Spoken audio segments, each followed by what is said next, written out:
എനിക്ക് വിശക്കുന്നുണ്ടോ? എനിക്ക് വിശക്കുന്നുണ്ട്. അതൊക്കെ നല്ലൊരു ഫ്രിഡ്ജ് നോക്കി പോയാലോ? ബിരിയാണി കഴിക്കണോ? വേണ്ട, നമുക്ക് എപ്പോഴും ബിരിയാണി നമുക്ക് വരും ചോദിച്ചത് ഇവിടെ ഇവിടെ കിട്ടുന്നത്. ഇവിടെ നല്ല ഊണ് കിട്ടുന്ന സ്പോട്ടുള്ളേ ഇവിടെ ഉണ്ടല്ലേ? നമുക്ക് പോയോക്കാം.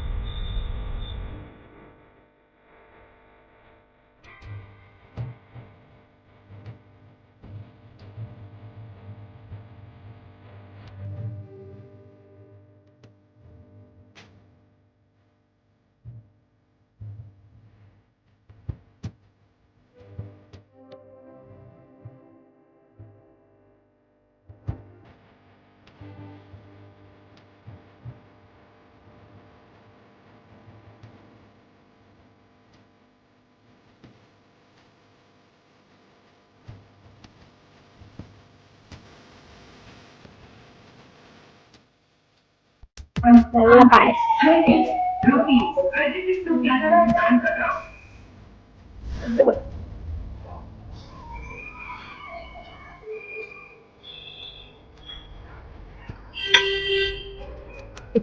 ഇപ്പഴാ ചോറ് കഴിച്ചത്. നമ്മൾ ലൊക്കേഷൻ വരുന്നത് താമരശ്ശേരി ബസ് സ്റ്റാൻഡിലോ നേരെ ഓപ്പോസിറ്റ് വരീണ്ട മെസ്സേഴ്സിലാണ്. അപ്പൊ ഇതേപോലത്തെ വീഡിയോസ് ഇനി നിങ്ങൾക്ക് വേണമെന്നുണ്ടെങ്കിൽ ഫോളോ ചെയ്തിട്ട് നമ്മളെ കൂടെ കൊടുക്കണേ. അപ്പൊ ബൈ.